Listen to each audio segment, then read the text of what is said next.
यही तो है वो किलिंग मशीन जो कि 455 PS की पावर प्रोवाइड करती है 530 Nm टॉर्क के साथ।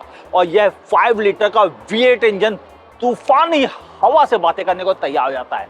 लेकिन यह है मस्टैंग जो कि भारतीय बाजार में आई लेकिन चली नहीं, मगर यहाँ कुछ अलग करतब दिखाने वाली है। इसीलिए शुरुआत करते हैं इसके दमदार पेट्रोल इंजन के साथ।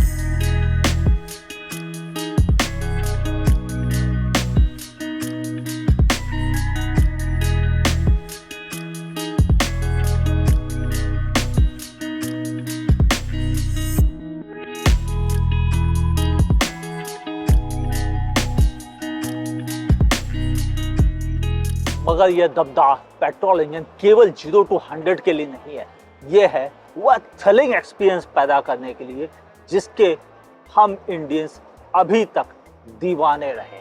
हाँ, मस्टैंग भारतीय बाजार में रही है और बहुत बेहतरीन और कामयाब मानी गई है, मगर वह मौजूद थी केवल और केवल मैनुअल ट्रांसमिशन में, और ये आज के दौर में नहीं चलता है। और इसीलिए यहाँ पर मिल रही है 5 लीटर V8 इंजन के साथ ऑटोमेटिक गियर बॉक्स में।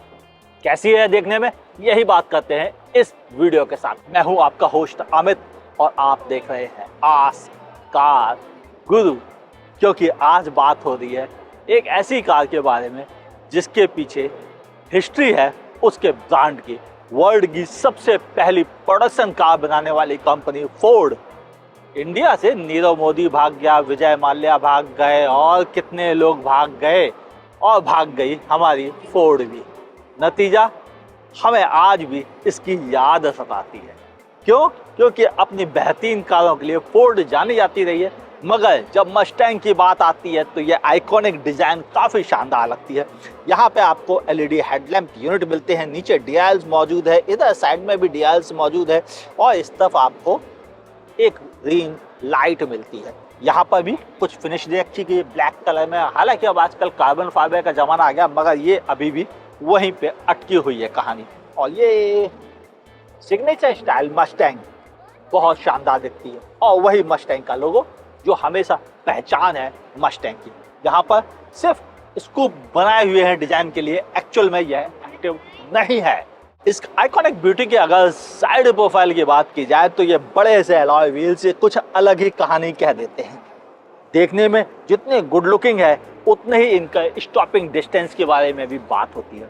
हालांकि यहाँ पर बड़े से आपको डिस्क ब्रेक मिलते हैं कैलिपर्स के साथ में, और इसका लुक रियली बहुत बेहतरीन लगता है। और रोड से चिपक के चलने के लिए मस्टैंग को हम सब जानते भी हैं। यहाँ आपको ORVM मिलते हैं, हालांकि इनका साइज छोटा ही है, मगर इसमें कॉन्वेक्स का ऑप्शन मौजूद है जिसकी वजह से थोड़ा ज़्यादा हिस्सा कवर करने में शायद ये हेल्प करता है। 5 डॉटों की बैजिंग जो बताता है इसके भीतर थोड़ा बहुत नहीं 5 लीटर बड़ी साइज का इंजन दे रखा गया है। ग्लास एरिया काफ़ी नीचे है, और रूफ लाइन तो नीचे होने छोड़िए, शोल्डर लाइन भी हमारे वेस्ट से नीचे जा रही है, यानी काफ़ी ज़मीन से चिपक के चलने वाली यह कार है। और हाईली एरोडायनामिक डिजाइन की गई है इस कूपे को। ऊपर आपको शार्क फिन एंटीना मिलता है, और इस सेलहट की वजह से इस कार का लुक बेहतरीन लगता है।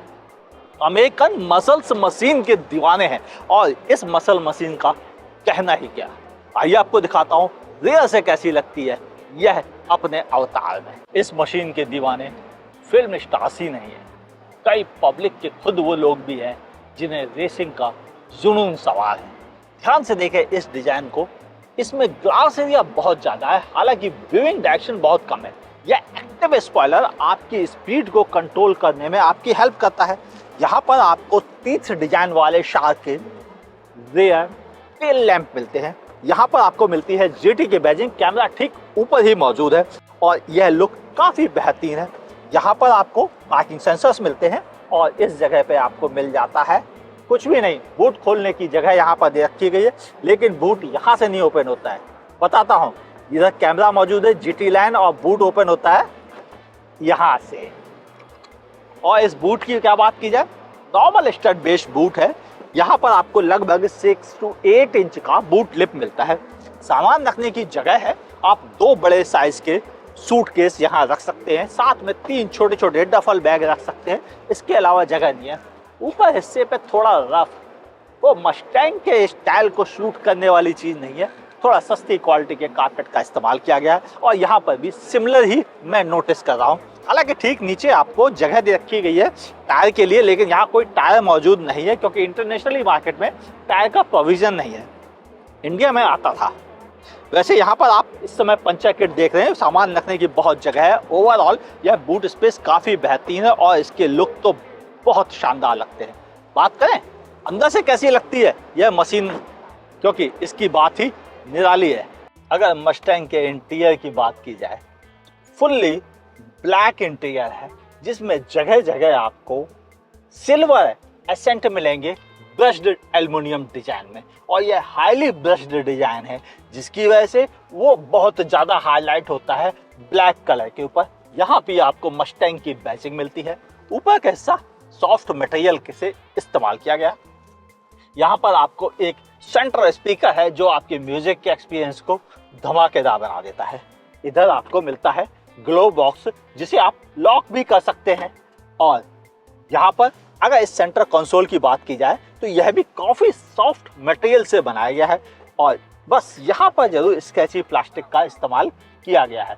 अदर यह काफी बेहतरीन है देखने में भी। यहाँ पर कुछ एरोप्लेन स्टाइल के स्विच का इस्तेमाल किया गया है जो थोड़ा रफ एंड टफ और ज्यादा ही लोअर क्वालिटी के दिख रहे हैं। हालांकि इनकी बटन्स की कोई कमी नहीं है, ये अच्छा टैक्टाइल फील भी दे रहे हैं और क्वालिटी भी इनकी अच्छी है। यहाँ पर वॉल्यूम्स के बटन दे रखे गए हैं, यहाँ पे ऑन ऑफ करने का ऑप्शन दे रखा गया है। एसी वेंट सर्कुलेटिंग डिजाइन के हैं, अच्छे लगते हैं।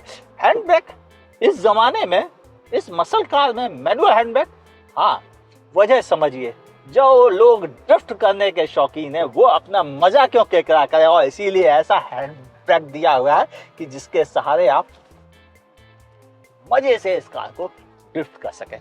यहाँ भी एक ट्विटर मौजूद है, ऊपर कैसा ब्लैक कलर के प्लास्टिक से बना हुआ, ये आफ्टर मार्केट जैसा नजर आता है, शेमफुल।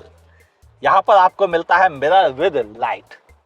सीटें बहुत शानदार, क्या बोस्टरिंग है। एक्चुअल में जिस ढंग से इस कार को डिजाइन किया गया है ड्रिफ्ट करने और रेसिंग करने के शौकीन लोगों के लिए, उस हिसाब से यह बिल्कुल परफेक्ट है। मेरी पोजीशन देख के आप समझ गए होंगे कि मेरा मूड क्या हो रहा है इस समय। मगर मैं इस समय मौजूद हूँ बैंकॉक इंटरनेशनल मोटर शो में, जहां से मैं आपके साथ शेयर कर रहा हूँ इस कार की कुछ अच्छाइयाँ। नीचे आपको यूएसबी पोर्ट मिलता है और यहाँ पर 2 कप होल्डर्स मौजूद है। एम्बिएंट लाइटिंग भी यहाँ पर दे रखी गई है, क्यों? क्योंकि बाकी जगह तो दिख नहीं रही है।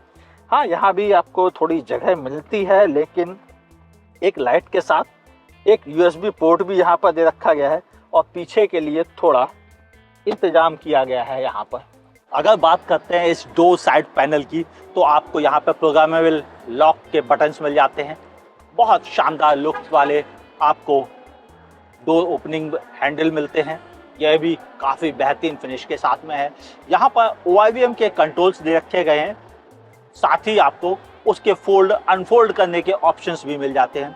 यहीं पर दोनों विंडोज़ के लिए पावर विंडो के बटन दे रखे गए हैं। स्पीकर यहाँ मौजूद है, नीचे भी स्पीकर मौजूद है और बूट में एक 10 इंच का वूफर भी दे रखा गया है। और यहाँ पर आपको हेडलाइट लेवलिंग डिवाइस जैसा कि डिज़ाइन है फोर्ड का वही मौजूद है, और यहाँ पर स्टार्ट ऑन बटन दे रखा गया है। और मज़े की बात है कि आगे का बोनेट खोलने के लिए फोर्ड का टिपिकल स्टाइल पैसेंजर साइड पे दे रखा गया है, यानी बोनेट खोलने के लिए आपको पैसेंजर साइड से जाकर खोलना पड़ेगा, और ऐसा फोर्ड हमेशा ही करता है। मगर अफसोस की बात है कि मेरी कार में भी ऐसा ही है। हाँ, मैं चलाता हूँ स्कोडा सुपर्ब, उसमें भी वहीं पर दे रखा गया है। कितनी दिक्कत की चीज़ है। खैर कोई बात नहीं, यहाँ पर पावर्ड सीट दे रखी गई, जो अच्छी बात है। कम से कम फोर्ड ने इस बात का ख्याल रखा, और ये सेलेट रियली बहुत बेहतरीन डिजाइन की बनी हुई है। यहाँ पर मस्टैंग की बैजिंग दे रखी गई है और सीट का कंफर्ट भी काफ़ी अच्छा है, जिन्हें आप अपनी ज़रूरत के हिसाब से एडजस्ट कर सकते हैं। हालांकि ऑटो डिमिंग IRVM मिल जाता है। फ्रेमलेस डोर होने की वजह से यह ग्लास ही ग्लास का बना हुआ है। और हाँ, इसकी एक और बड़ी खासियत है कि इसके डोर के लॉक्स को आप प्रोग्राम कर सकते हैं, जो फोर्ड की सबसे बड़ी खासियत में से एक है। आइए आपको दिखाता हूँ क्या पीछे कोई जगह बच जाती है यहाँ बैठने के बाद। ये सीट एक्चुअल में अपने दुश्मनों को बैठालने के लिए बनाई गई है, बाकी कोई यहाँ बैठने को दोस्त तैयार नहीं होता है। सबको चाहिए ड्राइविंग सीट या कंप्रोमाइज करके पैसेंजर सीट पे चले जाएंगे, लेकिन इस पर कोई नहीं बैठेगा। इस पर आजकल तो किड्स भी बैठने से मना कर देते हैं। लोग यहाँ पर सामान रख के चलते हैं ताकि कम से कम वो खुद आ सकें, जा सकें। और वैसे वजह क्या है, उसका रीजन आप समझिएगा। मेरी हाइट है 5 फुट 10 इंच। हालांकि मैं टिक तो गया हूँ, लेकिन मेरे सर के ठीक ऊपर है आपका पीछे वाला ग्लास, जिसकी वजह से मैं बाहर तो देख सकता हूँ ये ऊपर करके, लेकिन सामने का नज़ारा नहीं ले सकता। ये जो क्वार्टर पैनल है, इससे बाहर कुछ दिखता नहीं है, सब कुछ ब्लैक ब्लैक सा है। ऊपर भी रूफ, सामने वाली सीट का बैक हिस्सा भी रूफ, और ये सब ब्लैक होने की वजह से मतलब सब कुछ भी आपको नहीं मिलता है, और थोड़ा ये मुझे चुभता है। और यहाँ पर बोस्टिंग बहुत अच्छी है इस सीट पर भी, लेकिन जगह की तंगी है, खास तौर से इस हिस्से पर, जिसकी वजह से यहाँ बैठना रियली मुश्किल भी है। वैसे भी मस्टैंग में यहाँ कौन बैठेगा, दुश्मन ही बैठेगा, दोस्त तो बैठ नहीं सकता, क्योंकि दोस्त को चाहिए चलाने के लिए मजेदार सीट, और वो वही मौजूद है। हमारे यहाँ एक बात मशहूर है कि जब आपके पास पैसे हो और आप शौकीन हो तो मस्टैंग होनी चाहिए। और ये बात बिल्कुल सही है कि मस्टैंग का कोई जोड़ नहीं है। जब भी आप किलिंग मशीन की बात करेंगे, जब भी आप ड्राइविंग एंथुसियाज्म की बात करेंगे, जब भी आप एक रेसिंग डीएनए की बात करेंगे, मस्टैंग वहाँ मौजूद रहेगी। ये इंफॉर्मेशन कैसी लगी? इंडियन मार्केट में यह किसी समय केवल 80 लाख रुपए में आती थी, मगर अब तो फोर्ड ने मैदान छोड़ दिया। अगर आएगी तो यह 1 करोड़ 20 लाख रुपए के आसपास की कीमत रिजर्व करती है। आपके ओपिनियन क्या है, लिखिएगा नीचे कमेंट सेक्शन में। वीडियो पसंद आया हो तो लाइक करने में संकोच ना करें, पसंद आया हो तो डिसलाइक करने में संकोच मत कीजिएगा। मुलाकात होगी ऐसे ही किसी शानदार वीडियो के साथ। देखते रहिए आज कार गुरु।